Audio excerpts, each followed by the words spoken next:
자, 그러면 자 이쯤에 와서 우리 얘네들 아직도 있습니다. 미국에 KKK 단이죠. 아직도 있어요. 아직도 꽃갈모자 쓰고 다니는 또라이 죄송합니다. 또라이를 또라이라 불러서 또라이 형들이 아직 있는데, 자 그럼 얘네의 기원에 대해서 잠깐 살펴보면은 그럼 저런 애들이 왜 생겼나, 이때를 봐야 돼요. 있어요. 저거 아직도 있습니다. 굉장히 크게 있어요. 이때가 언제냐? 남북전쟁 때를 얘기 안 할 수가 없는데, 저 때를 얘기하려면은 이게 남북전쟁 시대의 시도입니다. 남북전쟁 얘기 잠깐만 하고 오늘 끝낼게요. 어떻게 일이 있었냐? 여러분들 잘 모르실 수도 있는데, 미국인이 가장 많이 죽은 전쟁이 언제일까? 미국인이 가장 많이 죽은 전쟁, 그게 남북전쟁입니다. 남북전쟁, 시빌워죠. 얘네로 치면은 베트남이나 세계 2차 세계대전, 1차 세계대전이 아니에요. 요 남북전쟁에서 더 많이 죽었어요. 훨씬 옛날 전쟁인데, 제가 알기로 1차 세계대전에 죽은 미군과 2차 세계대전에 죽은 미군을 합쳐도 얘가 큽니다. 얘가 커요. 남북전쟁에 죽은 게 더 커요. 이 두 개를 합쳐도. 남북전쟁에서 60만 명 이상이 죽었대요. 60만 명 이상. 그러니까 우리가 생각하는 것보다 남북전쟁이 훨씬 치열한 전쟁이었지. 1차, 2차 더한 것보다 많이 죽었어. 물론 여기는 이제 100% 순수 미국인들끼리 싸워서 미국인들만 죽어서 그렇게 했는데, 미국 입장에서는 역사상 최악의 전쟁이지. 역사상 최악의 전쟁. 가장 많은 사람들이 죽은 전쟁입니다. 미국 입장에서는. 자, 그러면은 당시에 어떤 일이 있었는지 살펴보면은, 요 녹색이 뭐 다 아시겠지만 프리예요. 자유주입니다. 프리 스테이츠. 요 빨간색이 요렇게가 노예주예요. 녹색이 자유주, 빨간색이 노예주입니다. 자, 근데 보시면 빨간색은 남쪽에 몰려있고 녹색은 위쪽에 몰려있죠. 남부, 북부, 그래서 얘기가 나오는데, 어떤 일이 있었냐면은 요 가운데 보시면은 36도 뭐 해서 미저리 라인이라고 있습니다. 미주리 라인, 미저리랜다. 요 아칸사스 위에 요 라인이 있어요. 이 라인이 뭐냐면은, 요 빨간색은 노예제도를 유지하고 싶었고, 당연하죠. 녹색은 노예제도를 없애고 싶었잖아요. 노예제도를 없애서 우리 공장의 일꾼으로 삼고 싶었다고. 참고로 이게 1800년대 얘기인데, 이때 당시에 노예제도가 있던 나라가 미국밖에 없어요. 이상한 짜투리들, 괴이한 나라들 빼고, 조그만 나라들 빼면은 세계적인 강대국이라고 불리는 나라 중에 노예제도가 있는 게 미국밖에 없어요. 그러니까 미국이 은근히 낙후된 나라예요. 그때까지도 노예제도를, 1800년도 지금 중후반 넘어가는데 그때까지도 노예제도를 유지하고 있던 나라입니다. 그러니까 아직도 뭐 흑백 갈등이 이렇게 심한 나라긴 한데, 그때까지 노예제도가 있었던 거의 유일한 나라인데, 참고로 요 빨간색에 당시만 해도 전체 흑인의 90% 이상이 요 빨간색에 있었다 그럽니다. 전체 흑인의 90%가 빨간색에 있고, 백인 요 위쪽이 인구가 훨씬 많아요. 백인들도 위에가 훨씬 많아. 그럼에도 불구하고 영국에서 온, 프랑스에서 온, 독일에서 온 이런 이주자들도 거의 다 북부에 자리를 잡았어요. 백인들도 거의 다 북부에 자리를 잡았어. 사람들도 북부에 훨씬 자리를 많았는데, 흑인 노예들은 유독 일로 왔다는 거지. 대부분의 이민자들은 위쪽에 들어와서 살기 좋으니까, 그 공업 도시고 도시화가 많이 돼서 위로 들어왔는데, 유독 남부에는 큰 농장들이 많다 보니까 흑인 노예들은 90% 이상이 남부로 들어옵니다. 그러니까 여기가 우리가 흔히 생각하는 농장에서 일하고 학대받고, 그 농장의 그 왜 좀 으스스한 분위기를 풍기는 그런 왠지 고집센 백인 노인들이 있을 것 같은 지역이 그때부터 여기였어요. 여기 흑인의 90% 이상이 몰려있는데, 미국은 지금도 이쪽이 흑인 비율이 높아요. 그래서 물론 이쪽도 높긴 한데 흑인 비율이 이쪽이 아직도 높습니다. 여기서 살았으니까 자기 선조들이. 그래서 이쪽이 흑인 비율이 굉장히 높아요. 미국의 주별 흑인 비율이 있는데, 흑인 비율입니다. 이쪽이 엄청 높죠. 흑인 비율이 엄청 높다. 이쪽으로 들어와서 그래요. 옛날에 우리도 한번 자기 고향을 자리를 잡으면 그쪽에서 오래 사니까. 당시 흑인 비중이 90% 이상이야. 그리고 이때 당시 흑인은 지금 우리가 생각하는 것보다 비쌌다 그럽니다. 사람을 가격으로 얘기하면 참 뭐한데, 굉장히 비싼 자산이었다 그래요. 나름 비싼 자산. 자, 그러다 보니까 당연히 자기 자산을 포기할 수 없으니까 티격태격하고 싸우는데, 뭐 이것까지는 역사에 누구나 아니까. 그래서 얘네들이 협의를 해요. 요 라인을 기점으로 앞으로 새로 발견되는 데에서는 위에는 자유주로 하고 아래는 노예주로 하자. 앞으로 새로 발견되는 땅들은. 자, 이렇게 협의를 합니다. 협의를 해요. 그게 여기 나온 그 미주리 있죠. 미주리 협약이에요. 요 라인 기점으로 위는 자유주, 아래는 노예주. 자, 이렇게 하자고 협약을 합니다. 그래서 그럭저럭 진행이 돼. 그럭저럭 별 문제없이 시간이 흘러요. 쭉쭉 시간이 흐르는데, 뭐가 문제였을까? 왜 이 협약이 깨지게 될까? 당연히 지금에서는 문제가 없었는데, 나중에 뭐가 얘네께 돼요? 멕시코 눈물의 역사가 조금 있다가 이 스페니쉬라고 나오지만 조금 멕시코 거가 되거든요. 멕시코 형들이 내 거라고 좋아하다가 우리 미국 형들한테 원펀치 3 강냉이 날아가면서 이게 전부 미국 거가 되거든요. 싹 뺏깁니다. 요거 넬롬 미국 게 돼요. 넬롬. 지금 스페니쉬라고 나왔지만 조금 있다 멕시코 건데 멕시코가 요거를 넬롬 뺏겨요. 멕시코가 그럼 좋아서 뺏겼냐? 아니죠. 이거 전쟁에서 개 털려서 제가 말씀드렸죠 예전에 멕시코가 나라가 없어질 뻔했다고. 이거는 뺏기고 싶어 뺏긴 게 아니라 뺏길 수밖에 없었어요. 멕시코 시티가 저 아래 있잖아. 여기 저 아래 보이지도 않는 데 있잖아요. 멕시코 시티. 이게 점령을 당했다니까. 미국 멕시코 전쟁에서 아예 멕시코 전체가 먹힐 뻔했어요. 그러다가 목숨만 살려주세요 해서 이거 이렇게 해갖고 여기를 다 뺏겼어요. 진짜 멕시코 입장에서는 피눈물 나는 역사죠. 야 우리는 진짜 그때도 얘기했지만은 저 만주 뺏겨서 1000년 전에 뺏겼냐? 그거 몇 년 전에 뺏겼냐? 신라 언제야 그거? 뭐 몇백 년 거의 전에 뺏겼는데 아직도 얘기하는데 그때도 얘기했지만 이거 100년, 150년 전에 이거 뺏겼어요 이거. 야 멕시코는 진짜 성인 군자입니다 제 생각으로는 진짜로. 이거 차마 천조국한테 트럼프한테 딱이 맞을까 얘기 못해서 그렇지. 와 이거 성인 군자야 성인 군자. 이거 뺏기고 지금 가만히 있으면 멕시코가 힘이 없어서 이거 세계에서 가장 깡패 형이 뺏어가서 그렇지. 세상에서 제일 무서운 형이 뺏어가서 그렇지 않았으면 진짜 이거 야 이거 뭐 하여튼 그렇습니다. 이걸 뺏기니까 요 라인이 있었는데 미주리 라인이 있었는데 이렇게 되니까 이 아래가 전부 다 노예주가 되잖아. 그 미주리 협약에 따르면 지금 새로 들어온 영토는 지금 다 노예주가 되게 생겼거든. 이 땅이 지금 이렇게 선이 이렇게 되는 거 아니야. 뭐 이렇게 갈 거 아니야. 이런 식으로 가면 여기가 지금 다 노예주가 되게 생겼잖아. 이걸 참을 수 없었다고. 그러다 보니까 이 미주리 협약이 깨져요. 깨지고 이게 자유주로 많이 넘어갑니다. 자유주로. 근데 참고로 자유주라 그러면 야 이 넓은 땅이 자유주라고 생각하면 안 되는 게 이 당시만 해도 이쪽은 뭐다? 이쪽은 공터입니다. 공터. 지금을 생각하면 안 돼. 여기는 그냥 필드예요. 필드. 공터. 엠프티. 없어. 뭐 없어. 여기 뭐 없어. 뭐 없는 거야 그냥. 사람은 여기 조금 살아요. 여기 조금. 여기 조금 살기 때문에 이거 없는 거기 때문에 뭐 서부 개척하고 뭐 이래야 되는 시기잖아요. 지금 없는 사람이 없어. 이 때문에 하여튼 여기 지금 미주리 협약 이걸 깨요. 그러니까 남부가 열받지. 남부가 열받아요. 여기가 지금 열받았어. 열받았는 게보다는 우리 것도 없어질까봐. 내 재산인데 노예가 지금 내 재산인데 우리 것도 없어질까봐 바들바들 떨고 있는데 그러다가 여기 가운데 있는 요 주에서 어떤 일이 벌어지냐면은 자 멕시코가 이런 땅의 넓이입니다. 요거는 참고로 보여드리는 건데 멕시칸 세션이 이거 다 원래 멕시코였는데 텍사스부터 뺏기더니 이것까지 뺏겨서 이만큼을 뜯겼죠. 눈물이 앞을 가리는 현상인데요. 자 캔사스에서 요 가운데 있는 주에서 원래대로 하자면은 뭐 자유주가 돼야 되는데 여기서 투표를 합니다.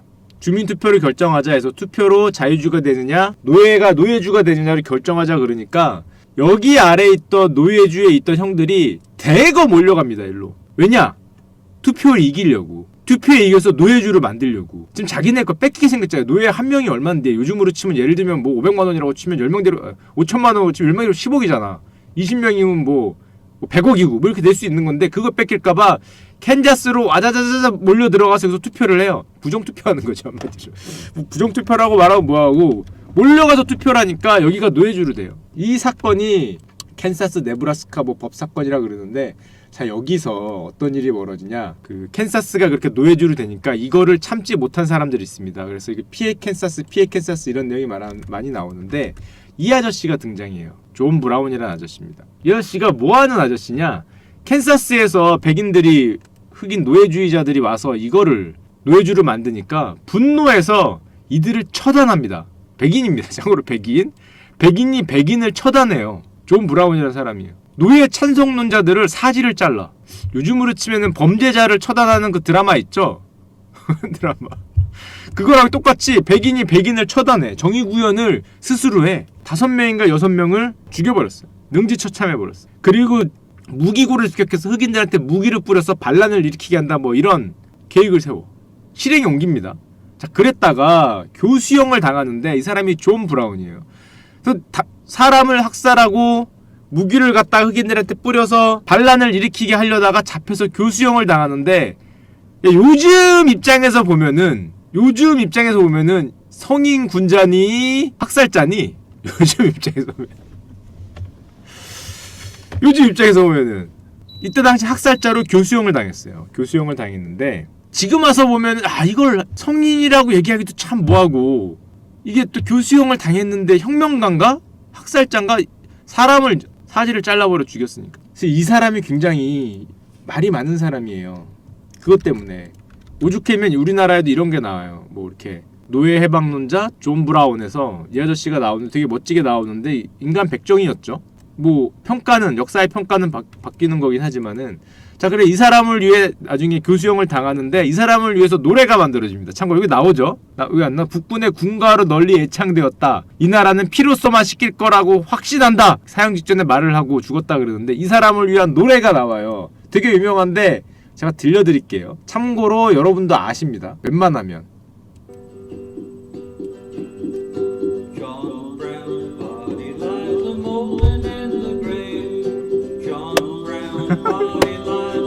어디서 많이 듣던 노래죠? 약간 이거 박수 쳐야 되나? 들려요?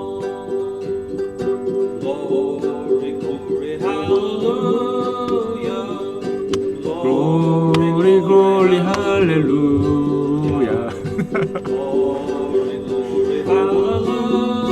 우리나라에서도 들어봤죠?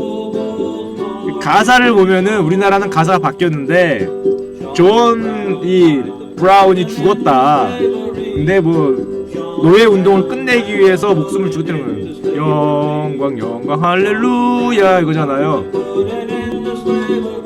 And slavery his soul goes marching on 이런 거거든요. 존 브라운을 글로리 글로리 할렐루야 한다는 노래입니다. 원래는. 근데 이게 우리나라에 찬송가로 들어오잖아요. 영광 영광 할렐루야.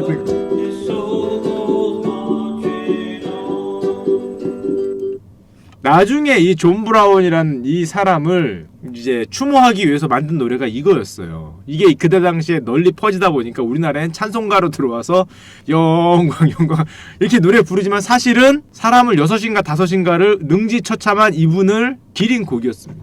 근데 그게 유명해지니까 이제 우리나라에서는 개사를 해서 찬송가로 이제 들어왔죠. 뭐 할렐루야는 있으니까 영광 영광 할렐루야 이 노래로 들어왔습니다. 그게 이 아저씨의 얘기예요. 당시에는 좀 유명한 사람이었죠. 결국에는 목이 잘려요.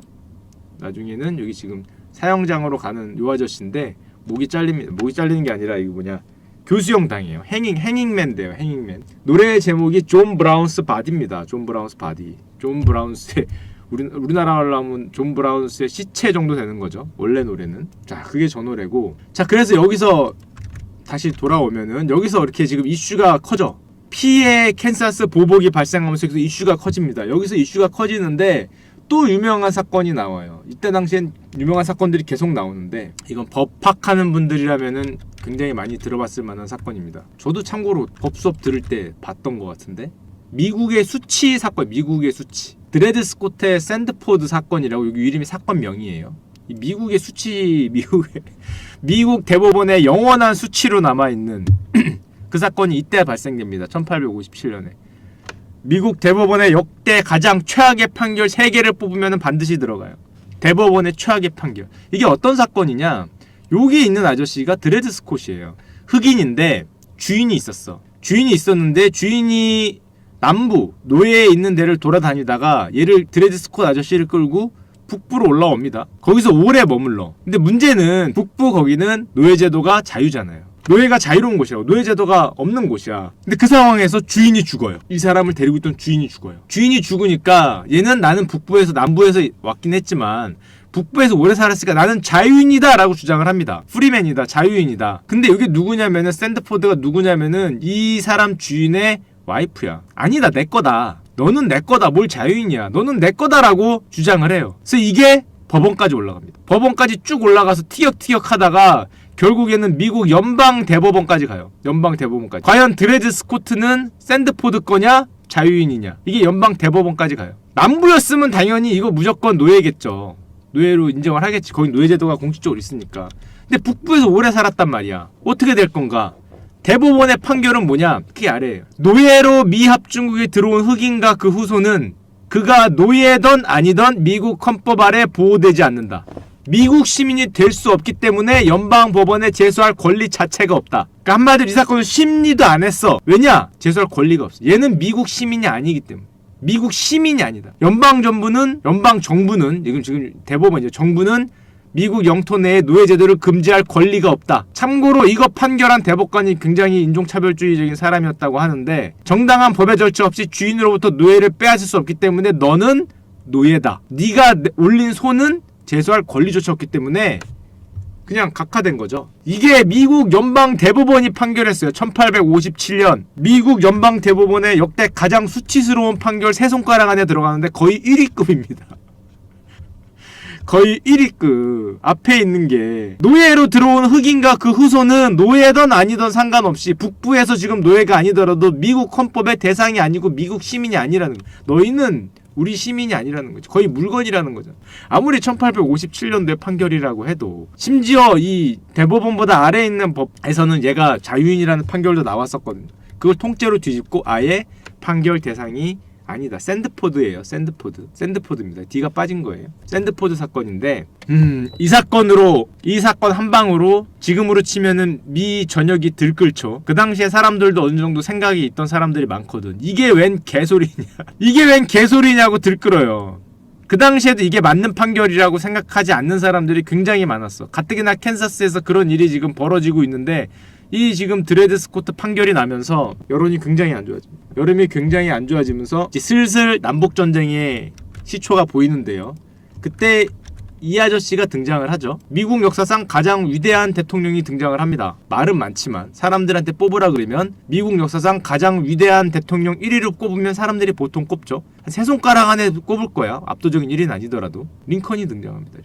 링컨이 등장을 해서 지금 더글라스와 이렇게 논쟁을 펼치는데 나중에 상원의원 선거 지지만 대통령이 되죠. 자, 대통령이 돼서 링컨이 등장을 하는데 링컨이 등장을 하니까 1860년에 드디어 미국 남부가 빨간색이 우리는 독립을 하겠다라고 주장을 해요. 독립이다. 연방이라는 거는 계약으로 나와 너가 합쳐진 거기 때문에 내가 계약에서 나오면은 나는 그냥 독립할 수 있다라고 주장을 하고 여기 있는 사람들은 그거는 계약이 아니야. 너희는 한 나라이기 때문에 니들이 나오는 거는 반란이다라고 얘기를 해요. 자, 그래서 남북전쟁이 그 유명한 남북전쟁이 시작됩니다. 남북전쟁은 불과 4년밖에 안 했어요. 한 20년 한 거 아니죠. 한 4년밖에 안 했어요. 독립하겠다? 독립 안 된다. 자, 이걸로 싸우는데 뭐 이런 것들은 한번 보세요. 이건 가볍게 얘기 드리면은 남북전쟁이 시작된 곳은 여기입니다. 포트 썸터라 그래서 저도 안 가봤지만 가면은 이렇게 기념관도 있대요. 옛날에. 여기서 남북전쟁이 처음 시작이 되는데 남북전쟁의 전략, 또 이게 관심이 있잖아. 전략이 어떻게 돼 있냐. 자, 일단 북쪽을 봐요. 이렇게거든. 인구도 압도적으로 많아. 경제력도 세. 경제력도 많아. 인구도 많고 경제력도 세. 자, 그럼 어떻게 하면 되겠어요? 전략을 펼쳐요. 얘네 전략은. 첫 번째 전략, 이렇게 봉쇄하겠다. 들어가고 나오는 물자를 전부 봉쇄하겠다는 전략을 펼칩니다. 자, 이 해변이 이게 몇 킬로인데 야, 이 해변을 봉쇄가 되니 이거? 여기는 멕시코라고 쳐도 이거를? 와, 씨, 이게 가능혀? 우리나라가 요만할 텐데. 하여튼 이런 전략을 펼쳐요. 이걸 일명 아나콘다 전략이라고 한다는데 이거를 아나콘다처럼 이렇게 감싸서 옥죄겠다라는 봉쇄 전략을 펼쳐요. 스케일이 이게 될란가 모르겠어. 될란가 모르겠지만 전략은 그럽니다. 전략은 아나콘다 전략을 펼치고 아나콘다가 결정적으로 하나를 더 하는데 그게 뭐냐면은 여기를 미시시피 강이 흐르는데요. 여기를 분단을 해서 이쪽과 이쪽을 분단시키는 전략을 펼칩니다. 반을 나눠서. 이게 아나콘다 전략이라 그러는데 이게 북부의 기본 전략이었어요. 요겁니다. 그레이트 스네이크 전략이라 그러죠. 요렇게 싸겠다. 그래서 이쪽과 이쪽을 분단시키고 여기를 고립시켜서 말라 죽이겠다라는 전략을 펼쳐요. 야, 그래도 여기 멀티가 몇 개일 텐데 이거 언제 말이냐. 미네랄 다 캐면은 몇만 될 것 같은데 하여튼 이 큰 거를 말라 죽이겠다라는 놀라운 전략을 펼칩니다. 놀라운 전략. 이게 안 될 것 같은데 장기전 가니까 먹혔어요. 장기전 가니까 안 될 것 같은데 장기전 가니까 여기 가운데 흐르는 강을 통제해버리고 수군으로 통제하고 이거를 출하는 배들을 격침시켜버리니까 장기적으로 먹혔는데 결론적으로 나중에 4년 후에 북부가 이기는데 이제 큰 역할을 하는데 처음부터 이런 원대한 꿈을 꿨다. 이게 북부의 전략이었어요.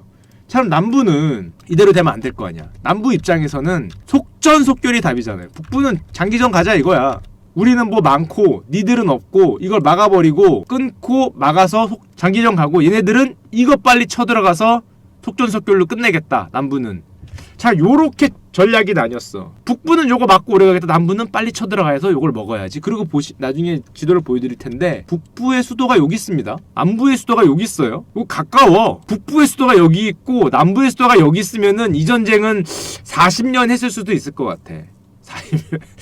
이거 한번 가는데, 야 이게 미국인데 이거 40년 전쟁할 수 있었을 것 같은데, 제 생각에 만약에 이랬으면. 얘네 수도가 둘 다 여기 있거든. 하나 여기 있고 하나 여기 있어요. 그러니까 우리나라처럼 서울과 평양이 서로 수도 먹기 대회, 짠짠짠짠 수도 먹기 대회라는. 여기서 물론 여기서도 많이 펼쳐지는데, 요 강 때문에 양쪽을 뚫으려고, 요 강 때문에 요 강에서도 많이 펼쳐지긴 하지만 대부분의 유명한 전투들이 여기서 펼쳐져요. 서로 수도 따먹기 대회를 하느라고. 그러니까 전쟁이 빨리 끝났어요. 생각보다 4년이면 되게 빨리 끝났죠. 이 땅덩이에. 자, 그럼 봅시다. 남부는 그래서 저 빨간색을 어떻게든 쳐들어가서 넬롬 여기를 점령하자는 전략을 씁니다. 남부 쪽은. 남부가 처음에 화력에서 앞섰다 그래요. 이거를 넬롬 먹어야겠다. 길게 가면 안 되겠다. 보급이 안 좋다. 우리가 멀티가 적어. 200칸타 싸움으로 이기는 것밖에 없다 해서 쳐들어갑니다. 여기를 박 터지게 쳐들어가요. 그 첫 번째 전투가 그림만 봐도 정말 답답함이 느껴지는, 이름은 알 필요 없어요. 이게 왜 유명하냐면은 이 엔티텀 전투?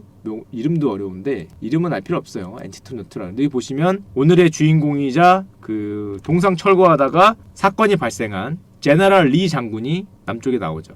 이쪽은 중간에 잘리신 맥라렌입니다. 북군은 나중에 잘리죠. 나중에 그랜트 장군으로 바뀌는데, 여기서 전투를 펼쳐요. 이게 엔티텀 전투인데 1862년 9월이래요. 이 전투가 유명한 이유는 보시면 알겠지만, 이게 무엇이 이거 개싸움 대가리 박치기 개싸움을 했다고. 딱 봐도 저게 진짜 박터지게 싸웠구나 니들. 저기서 마린 메딕과 저글링 맹독충이 갖다 들이박은 전투잖아요. 딱 봐도 뭐 이렇게 뒤로 치고 뭐 그거 없이 그냥 제대로 머리를 부딪혀서, 요 1862년 9월 요 전투가 미국 역사상 하루에 가장 많은 미군이 사망한 전투랍니다. 2차 세계대전과 1차 세계대전 다 합쳐도 요날 하루에 가장 많은 미군이 사망을. 딱 봐도 소모전이잖아. 200 찍고 서로 대가리 박치기 했다고. 이거 급하잖아. 빨간색은 대가리 박치기 하니까 뭐 옛날 요즘처럼 그것도 아니고 참호에 들어가서 뭐 이상한 대포 쏘고 총 쏘고 해서 이날 하루에 몇만이 5만 명이 죽었대나 3만 명이 죽었대나 뭐 그래요. 3만 명이가 3만 명 2만 3천이가 3만. 이날 하루에 미군이 가장 많이 사망한 날. 머스킷 쏘고. 그래서 이걸로 유명해요. 초반전 200 싸움 빨리 해야지. 오래 가면 지니까. 200 싸움으로 머리 부딪혔던 싸움이고, 요 전투가 또 유명한 이유가 요 전투에서 남부는 이길 수 있을 줄 알았어. 200 싸움이잖아. 우리가 싸움을 잘해. 그리고 업그레이드도 세. 조합도 좋아. 무감타야. 무리군주 감시 뭐 이런 거 다 있어. 우리는 세. 조합이 세.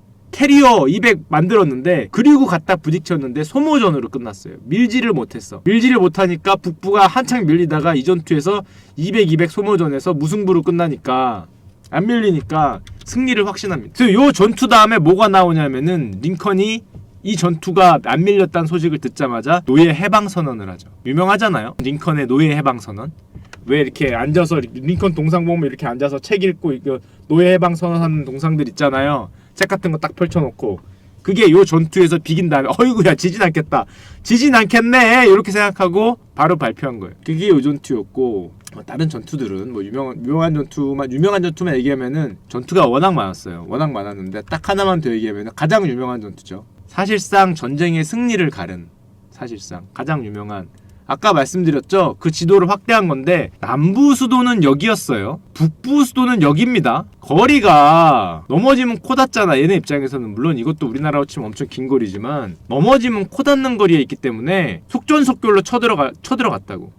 게티스버그 전투입니다. 유명하죠? 우리도 어디선가 들어봤잖아. 사실 이 전투 중에 제일 유명하죠. 남북전쟁의 전투 중에 가장 유명한 전투인데, 이거를 보시면은 남군이 이렇게 가잖아요. 요게 몰래 간 겁니다. 짠짠짠짠짠짠 해서 후방 기동, 배후를 치겠다. 요렇게 들어와서 짠짠짠짠짠 몰래 간 건데 발각돼요. 발각돼서 여기를 지키던, 얘네들 여기 지키고 있었잖아. 북부가 여기를 지키고 있었는데 이거를 피해서 회피거든요. 이렇게 뒤로 이걸 지키고 있던 거. 근데 발각돼요. 발각되니까 요 파도에 옵저버에 들켜서 요 게티스버그에서 걸려요. 그 드랍십 병력 내리죠. 병력 내려서 성동격수를 할 수도 있지. 그래, 빈 드랍십만 보내고 실제 병력은 일로. 빈 드랍십을 보내고 실제 병력은 일로 간다. 성동격수. 그거 괜찮네. 뭐 하여튼 옛날에는 그런 전략을 몰랐죠. 자, 그래서 그걸 좀 확대해보면은 어떻게 됐냐면은, 여기 확대한 사진인데요. 자, 여기 빨간색이 이렇게 회피 기동한 겁니다. 이런 식으로 앞에 있는 전장을 피해서 뒤로 이렇게 들어갔는데, 파란색이 눈치채죠. 이걸 여기서 정찰에 들키죠. 들켜서 파란색이 후퇴를 합니다. 후퇴가 아니라 따라가는 거죠. 얘네 드랍십 가는 거를 옵저버가 발견해서 드랍십을 따라서 이동을 합니다. 여기가 게티스버그예요. 둘이 서로 여기서 만났어요. 참고로 보시면 알겠지만 좀 이해가 안 되는 선이 하나 있죠. 이해가 안 되는 선이. 자, 하여튼 그래서 여기서 만나요. 자, 근데 잘 보면 요 빨간색 라인이 하나 있죠. 얘네가 문제의 팀입니다. 드랍십이 이렇게 가야 되는데, 보시면 여기 요건 옵저버예요. 파란색 라인은 잘 보면 요건 옵저버잖아요. 보이시죠? 여기 제가 그냥 말하는 게 아니라 진짜 옵저버예요. 옵저버가 여기서 봤어. 이걸 보고 병력이 이동하고 있습니다. 그러니까 후다다다닥 놀라서 뒤로 가는 거고, 여기는 그 말 안 듣기로 유명한, 여기 그저 아시는 분도 있네, 스튜어트죠. 여기 써있죠. 얘네 말 안 듣기로 유명한 애가 꼭 전병력 일로 가는데 지가 못 끌고 일로 가요. 자, 그랬다가 이거 개 망합니다. 얘네가 괜히 지 맘대로 갔다가 개 망하시죠. 거의 뭐 혼자 전멸을 하시고요. 이게 말을 잘 들어야지. 남들 일로 가는데 이렇게 지금 가서 개 망합니다. 역사에 남는 개 망신을 당했기 때문에 아직도 이름이 있죠, 여기. 자, 여기서 얼마의 병력이 만났냐? 엄청난 겁니다. 16만 명이 싸웠다 그래요. 16만 명이 싸워서 3일간 싸웠어요. 3일간 싸워서 16만 명 중에 5만 명이 전사했다 그럽니다. 사실은 빨간색이, 야, 우리가 드랍십 날아가다가 옵저버가 걸렸어. 옵저버에. 그럼 어떻게 해야 돼요? 드랍십이 날아가다가 옵저버에 걸렸어. 그래서 얘네 병력이 후퇴해서 본진에서 기다리고 있어. 그럼 어떻게 해야 돼요? 스타를 해보면 알겠지만, 걸려서 얘네 병력이 돌아와서, 얘네 본진이 여기거든요. 지금 워싱턴 본진이. 본진 앞에 입구에 진치고 있어. 여기 돌아왔음. 이렇게 가면 뭘 내려. 그냥 와야지. 와야지. 빼야지. 나 드랍십 걸렸는데 그거 본병력이 왔는데, 200병력이 왔는데 걷다 내려서 물론 빨간색의 입장은 그거였지. 우리가 멀티가 적기 때문에 장기전 하면 답이 없다. 아까도 처음에 얘기했잖아요. 장기전 하면 답이 없다. 200대 200 극복하겠다. 내가 진영의 불리함을 컨트롤로 극복을 하겠다. 컨트롤로 환상의 커널을 보여주겠다. 사이오닉 스톰을 진짜 기가 막혀 날리겠다라는 거를 보여주려고 여기서 머리박치기를 합니다. 장기전 답이 없다. 빼면 진다. 어차피 진다. 영혼의 한타에 영혼의 컨트롤 보여주겠다. 나 제너럴 리아. 나 몰라? 여기서 내립니다. APM 500 보여줄게. 그래서 여기서 내렸다가 둘이 머리박치기라고 어마어마한, 거의 뭐 손실을 입죠. 5만 명 이상이 죽었다고 하고요. 정말 무식한 전투들이 많이 있는데, 가장 이 3일간의 전투 중에서 가장 유명한 전투 하나 보여드리면, 이건 가장 유명한 전투, 3일간의 전투 중에서 사실상 남부의 운명을 갈랐는데, 가운데가 게티스버그라고 보이죠? 여기가 게티스버그고, 파란색이 이렇게 라인을 치고 있었어. 라인을 치고 딱 자리 잡고 시즈 모드 하고 있었죠. 이거 진짜예요. 시즈 모드 하고 있었어요. 여기 이런 식으로 짝 시즈 모드 하고 본진 지키고 있었는데, 가만히 있으면은 파란색이 북부입니다. 빨간색이 남부고, 짝짝짝짝 시즈 모드 하고 자리 잡고 있었는데, 지키고 있는 거잖아. 이거 지금 딱 지키고 시간만 끌고 있었는데 빨간색이 참지 못하고 뛰어드는데요. 대부분 딱 지도를 잘 보면은 가다가 말잖아요. 아, 얘네 시즈 모드 하고 있구나. 가다가 마는데 딱 하나가 쑥 들어가죠. 잘 보시면 요 화살표 하나가 돌진을 했잖아. 돌진 광전사. 대부분 가다가 말거든. 여기 시즌 모드 하고 있는 거 보고. 근데 요 한 점에서 참지 못하고 프로토스의 영혼의 한타를 들어갑니다. 몇 명이 들어갔다더라? 13,000명이. 이게 누구지? 피켓이라는 장군의 피켓의 돌격인데, 그래서 이름이 피켓의 돌격이라고.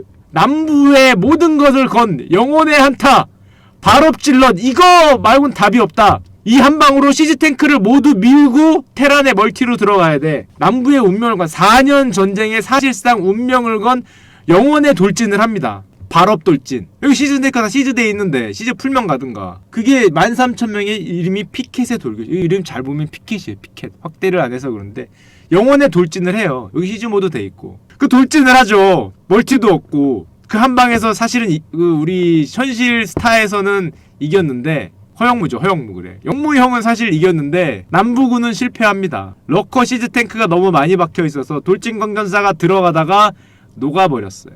여기서 녹았습니다. 영무 형은 성공했지. 영무 형은 그걸로 마지막 우승자가 됐는데 피켓은 여기 들어가다가 병력이 다 녹아서 사실상 들어갔던 병력의 절반 이상이 죽거나 다치거나 실종이 되고 녹았어요. 아무것도 못하고 녹았어요. 아 이렇게 있는데 이렇게 적들이 다 주요의 진지에 참호에 있고 혼자 돌진에 들어가니 이거 포격받고 실제로 포격을 했다 그럽니다. 대포를 엄청나게 쌓아두고 있다가 이쪽에서 대포 1.4를 빠바바바박 하니까 들어갔던 병력의 절반이 날라갔다. 13,000명이니까. 그래서 남부로서는 정말 영혼의 한타, 이 남북전쟁이라는 전체 4년간의 전쟁에 승패를 가른 돌진에서 결국 패배를 하고 여기서 싸웠으면 안 되는데 장기전으로도 좀 답이 없었으니까 뭐 어쩔 수 없긴 했지만 이런 불리한 전투에 돌진을 했다가 결국엔 패배하고 후퇴를 합니다. 후퇴를 하면 사실 끝났어요. 후퇴를 하면. 지금 말이 후퇴지. 다시 보여드리면 여기서 이거 잔전쟁을 계속하다가 여기서 이거 쳐들어간 거잖아요. 영혼을 건 200한타를 이렇게 뒤통수 치기로 드랍십 치기로 했다가 영혼의 한타를 했다가 사실 털린 거기 때문에 이때서부터는 전황이 급격히 기웁니다. 멀티 저거 한타 졌어. 이거 뭐 희망이 있나. 멀티 졌고 한타 졌으면 시간 끌기밖에 더 있나. 끝까지 버티거든요. 아직 진 건 아니니까. 병력이 있으니까. 뭐 자원도 적어 뭐 한타도 졌어. 이때부터는 이제 북부군의 놀이터가 되는데 놀이터가 되면 어떤 현상이 발생해요. 스타랑 똑같아. 한타에 졌어. 다 후퇴해서 데려왔어. 다 후퇴해서 패잔병이 돼서. 자 그러면은 우리는 자원도 많어. 하고 싶은 거 다 해도 돼. 그럼 우린 뭐해요? 남부사령관 리어스. 우린 뭐해요? 자원도 많고 적들은 뭐 멀티도 없고 흐물흐물해. 병력 다 졌어. 우리는 인성질하죠. 정답입니다. 인성질을 하지. 캐리어 뽑고 뭐 아비터 한 10대 만들어보고 인성질을 하지. 일꾼 뭐 몇 마리 뭐 드랍도 해보고 별짓 다 하잖아. 똑같다니까 스타나. 얘네도 인성질을 합니다. 배슬 지우개 가고 어차피 게임 끝났다. 마인드 컨트롤하고 진짜 그래요 진짜. 그래서 얘가 어떤 일을 벌이냐면은 남북전쟁에서 가장 악랄한 사람이 등장을 하죠. 제너럴 셔먼인데 얘가 인성질을 합니다. 인성질을. 뭐냐면은 셔먼의 행군이라 그러는데 셔먼의 행군. 요게 지금 요 빨간 거를 확대해 놓은 거거든요. 어차피 끝났어. 어차피 끝났으니까 요런 식으로 이제 막 낙타를 다니는 거야. 낙타를 다녀요 진짜. 가운데 보시면 여기 아틀란타 있거든요. 아틀란타가 박살이 납니다. 이 제너럴 셔먼의 말이 유명한 게 많은데 얘는 이 아저씨는 마인드가 이랬어. 우리는 적의 국민과도 싸우고 있다. 국민도 우리 적이다 이거야. 도시를 태우는 계획을 바꿔달라 그러니까 그럴 수 없다. 전쟁은 잔인함이다. 다 태우고 다 부셔라. 다 밀어버려요. 애틀란타를 밀어버려. 애틀란타가 어떻게 됐냐. 마인드가 이런데 지금 어차피 전쟁은 거의 유리하고 캐리어 뽑고 아비터 뽑고 배슬 지우개 다니는 거 아니야. 배슬 지우개. 진짜 배슬 지우개 닿았어요. 그래서 애틀란타가 거의 뭐 표현에 따르면은 뭐 불에 탔다 그러죠. 싹 밀렸습니다. 애틀란타가 싹 밀려서 오죽 밀렸으면은 영화까지 됐어요. 요게 애틀란타입니다. 요거 지금 자 타고 있죠? 여기 지금 어머 우리 마을 작살났네. 이게 애틀란타예요. 이 영화는 뭔지 아시죠? 야 설마 이 영화 모르진 않겠지. 뭐 세뇨리따야. 이 영화 몰라요? 이 명작을? 이거 바람과 함께 사라지다잖아요. 바람과 함께 사라지다. 바람과 함께 사라지다의 포스터나 아니면 영화 실제 영화 소설에 보면은 주위가 불타는 도시를 탈출하거든. 탈출해. 이 불타는 도시가 아틀란타입니다. 이때 당시 아틀란타가 불타서 날아갔기 때문에 남북전쟁 때 얘기거든요. 이 불타는 도시에서 거의 모든 재산이 다 타고 결국에는 우리 고향으로 가자 하면서 마지막에 누구냐? 우리 누나가 나오잖아요. 버틀러는 떠나고. 이때 불타는 게 아틀란타예요. 물론 바람과 함께 사라지다의 세대가 아니시기 때문에 좀 그렇긴 하지만 배경이 그거예요. 배경이. 그래서 아틀란타를 밀어버리고 지금 여기를 휘젓고 다닙니다. 휘젓고. 이 멀티 이거 뭐고 본진이군 다 휘젓고 다녀요.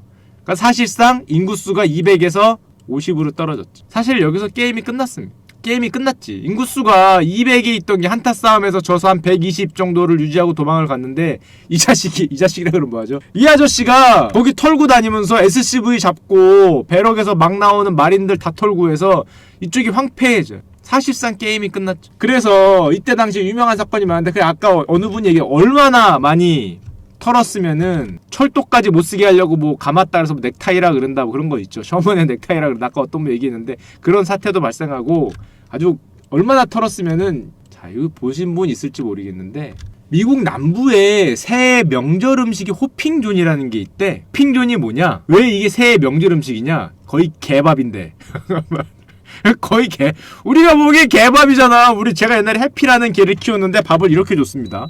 내가 먹던 거 줘서 미안해. 그때 당시엔 사료가 이렇게 활성화된 때가 아니었어. 해피야 미안해. 밥 먹어도 되는 줄 알았어. 지금만 생각하니까 미안하다. 좀 돌아가신 지도 오래됐지만 미안하다. 하여튼 뭐 당시에는 그래도 되는 줄 알았어. 누렁이 밥을 이렇게. 해피야 미안해. 지금 태어났으면 사료를 줬을 텐데 그 당시엔 그랬어. 왜 이게 호핑존이 미국 남부의 새해 명절 음식이 됐냐면은 그때 저 셔먼 형한테 하도 털려서 사람들이 먹을 게 없었어요. 먹을 게 없었어. 그러다 보니까 이게 가축사료거든. 이 콩이 가축사료. 가축사료를 쏘서 명절에 먹었대. 그러니까 명절이 아니라 먹었대. 새해에. 그 생각이 아직도 나서 우리로 치면은 뭐야 무슨 죽 같은 거. 가난하고 힘들 때 먹은 죽 같은 게 기억에 너무 남으니까 배고프고 힘들 때 가축사료까지 먹었는데 그래서 이게 새해 명절 음식이 아직도 남부에서는 이 개밥 같은 거 가축사료 실제 가축사료죠. 그때 당시에는 모양을 비슷하게 한 호핑존이라는 게 그래서 이게 명절 음식이 아직도 그래요. 그때 털린 게 영향이 있는 거지. 보릿고개에 털린 게 아직도 이걸 먹고 있어요. 그때 워낙 아스트랄하게 털렸지. 아스트랄하게 이 형이 해냈지. 이 형이 오죽 아스트랄하게 털었으면은 이걸 아직도 지금 뭐 그러고 있어요. 자 그래서 결국에는 여기서 남부가 사실상 멸망을 합니다. 4년밖에 못 갔어요.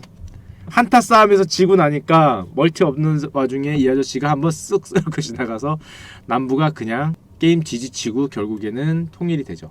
자 그러면 KKK단은 언제 등장했냐? 이 남북전쟁이 지고 나니까 사실상 노예제도를 주장하는 사람들이 발을 붙일 곳이 없어졌는데 여기가 남부의 대표적인 곳이잖아요. 여기가 남부의 수도였고 요 곳에서 아직도 옛날의 향수를 생각하면서 남북전쟁이 끝난 지 조금 있다가 KKK단이 등장합니다. 왜 가면을 쓰고 있냐? 이때 당시에 전쟁에서 졌기 때문에 그딴 소리 하면은 아까도 얘기했지만 여기는 흑인 인구 비율이 높아요. 그딴 소리 얼굴 드러내고 하면은 총 맞는 시대입니다. 총 맞는 시대예요. KKK단이 왜 KKK인지 아시죠? 이거 총 쏘는 소리를 따라한 거라 그래요. 총 쏘는 소리를 우리로 치면은 땅땅땅 그 단인 거죠. 쾅쾅쾅 단인 거죠. 우리로 치면은 콩콩콩 단이라고 해야 되나? 펑펑펑 단이라고 해야 되나? 하여튼 뭐 그런 뭐 소리를 흉내했다는 말이 있어요. 이 전쟁이 끝난 다음에 아직도 요 참지 못하고 남부지방에서 그걸 하는데 가면을 쓴 거는 당연히 전쟁에서 졌기 때문에 전쟁에서 진 다음이기 때문에 우리가 아직도 노예제도를 지지한다 뭐 이딴 소리 하면은 바로 총만 아직도 있다 그랬죠. 아직도 KK단은 명맥을 유지하고 있고 비슷한 네오나치당이 어떻게 됐다? 뭘 어떻게 돼? 본진 털렸죠.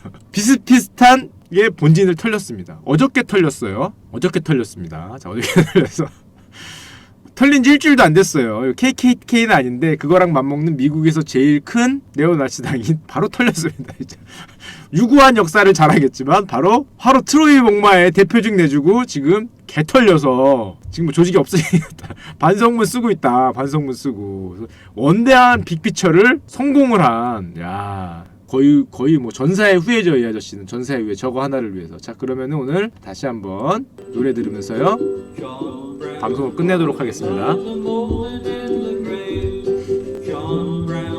무슨 노래인지 아시죠? 그래서 그 성당이나 교회 가서 이 찬송가 부르실 때는 이 노래를 들으면서 이 존 브라운 형님의 노래 제목이 존 브라운스 바디예요. 존 브라운의 바디를 생각하면서 자, 이 노래를 들으시면 됩니다. 가사도 보시면은 노예제도를 위해서 우리 존 브라운 형이 얼마나 훌륭한 걸 했다는. 형 좋은 시간 되세요.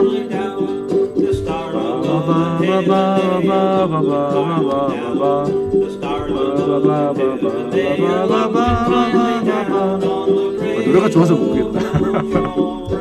안녕. 글로리 글로리 할렐루야. 글로리 할렐루야. 시간 음악 방송이 되는데.